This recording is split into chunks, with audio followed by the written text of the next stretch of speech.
Hello, and regretfully I have more childish stupidity to report to you. Yesterday evening I uploaded a video called The Last Capsule, the capture and suicide of Odilo Globocnik, the SS architect of the Holocaust.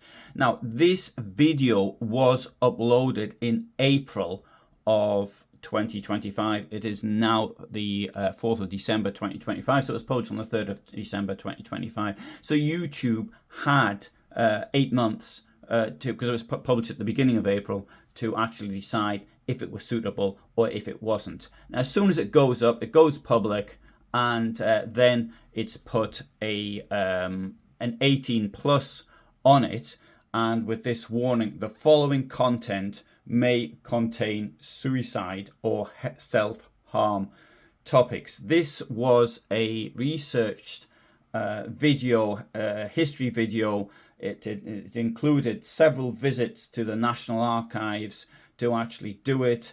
The cost to me for doing things like this is really this was a very expensive video to do.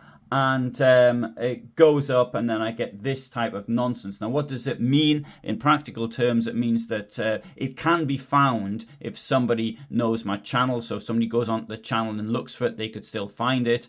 If they put Globocnik on the search engine on my channel, then they would find it, but it wouldn't be promoted to anybody else. It wouldn't be put out. You wouldn't see it in your feed, even if you were a subscriber, nothing like that. And they've also demonetized it. And as far as I'm concerned, I now have a zero tolerance policy. Not only that, I'm just going to show you something here, which I copied and pasted. But look, I got this message came through from YouTube. Hi, we're getting in touch because members of the YouTube community, including fellow creators, viewers or staff, have expressed concern for your safety or well-being after coming across content that you posted with topics related to suicide, self-harm or eating disorders. So the video is this: The Last Capsule, the capture and suicide of Odilo Globocnik, the SS architect of the Holocaust. If you or someone you know is struggling with suicidal thinking, self-harming or eating disorders, know that there is help and you're not alone. It's not uncommon to turn to suicidal thinking and self-harm as ways to cope with painful emotions. Talking to someone can help you process these emotions as well as get support through a difficult time. We encourage you to use the resources listed in our help center if you need support, which I'm sure, I haven't actually tried it, but I'm sure they just go round and round and round in circles to make you even more depressed. These include organizations specific to your location. You can visit findahelpline.com to look for local mental health care providers. We care about you. You are not alone, and help is available. That's a nonsense. Help isn't available. My problem, even though I'm not suicidal, my problem is with YouTube. The staff don't know their own rules.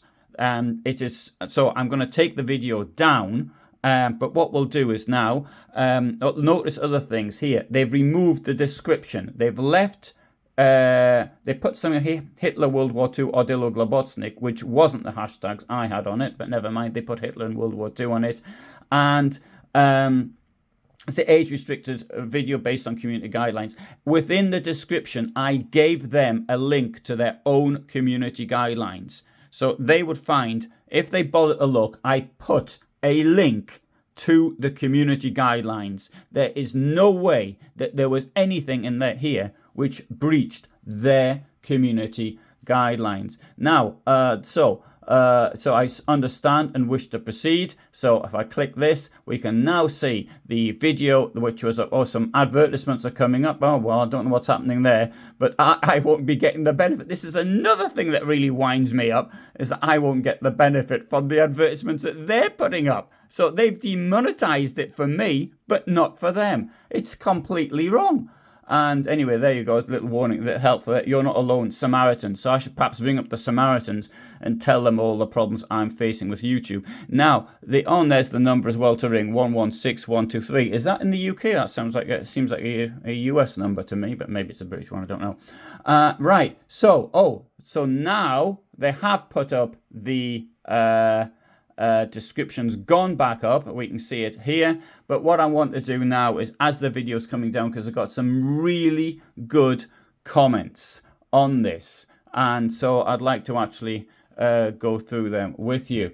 Koy says, Globocnik did not deserve such a quick exit, one of the vilest of a vile regime. Yes, Globocnik was an utterly horrendous person, and looking through his CV, you can, incidentally, there's a video I've done on Ernst Lurk, and I'd encourage you to actually see that, because that, I think, is one of the best things I ever did.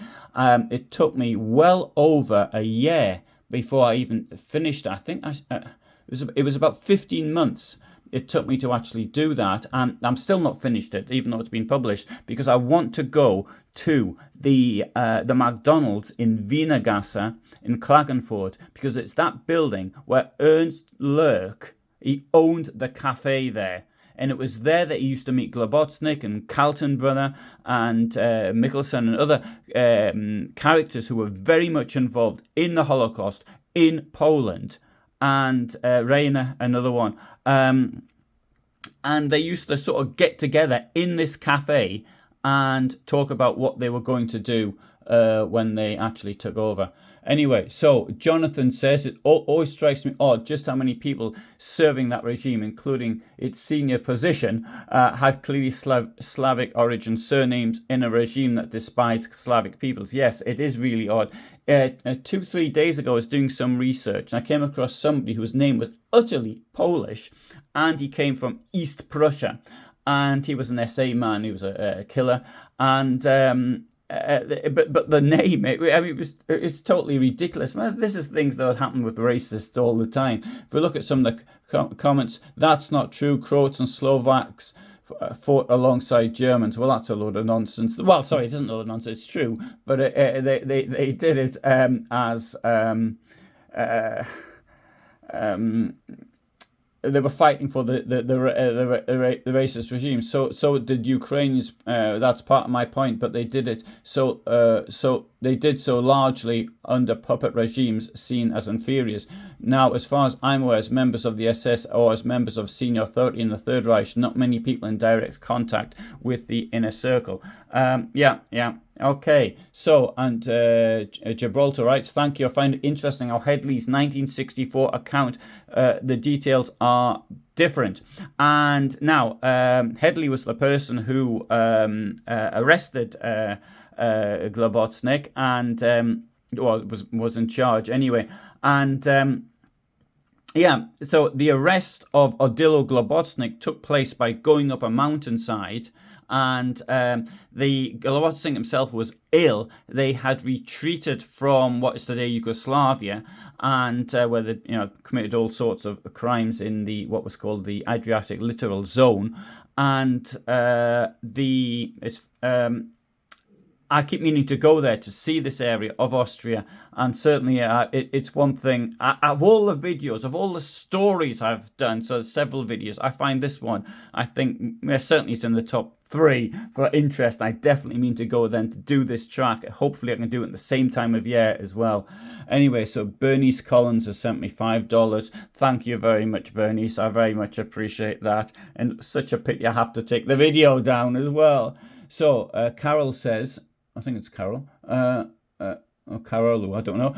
You do good work. It seems that also many of your viewers are quite knowledgeable. Yes, absolutely. And indeed, maybe I ought to let the viewers do the video because they're so knowledgeable. And Clinton says, thanks. And Dinkle asks, was he buried in an unmarked grave near a pig pen, or is that just a myth? Well, let's find out. His body was taken to be buried in the local churchyard, but the priest reportedly refused to have the body of such a man resting in consecrated ground. A grave was dug outside the churchyard next to an outer wall, and the body was buried without ceremony. Yeah, and I have heard a story, actually, I'll add a bit more to that the body actually was dug up and put somewhere else. I mean, fortunately, I can't remember the source for it, but I remember where I got that information from, so I might be able to check that one day. And here we have a question asking what happened to Hitler's cat. and we have the response. It doesn't matter what happened to Hitler's cat. If they'd executed him, he still had 8 lives left, which is a good point. And Grief Tourist writer Globocnik looks more like Italian than German to me. That bone structure. Don't know if I agree with that one actually. But anyway, and Tayash writes he was Slovene. And yeah, the name is Slovenian. It's not.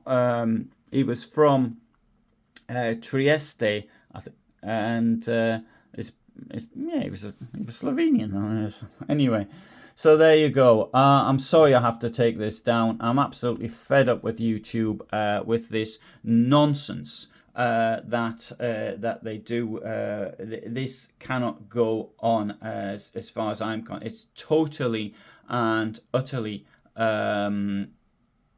it's an untenable situation for me to be in a situation that I can spend in this case, I mean, a great deal of money and time doing research, and for them some bot deciding that this is something related to self-harm, and so therefore they are not going to permit it. Absolutely and utterly ridiculous. Now I think need another I am looking for another suitable platform to put things up. Now this video incidentally will still be available to people who are members of the channel. Membership cost is £5 or €6 or $6 a month, but so I will leave it for them. But I cannot be in a situation that they can just take down videos like this at any time. I understand the need for community guidelines.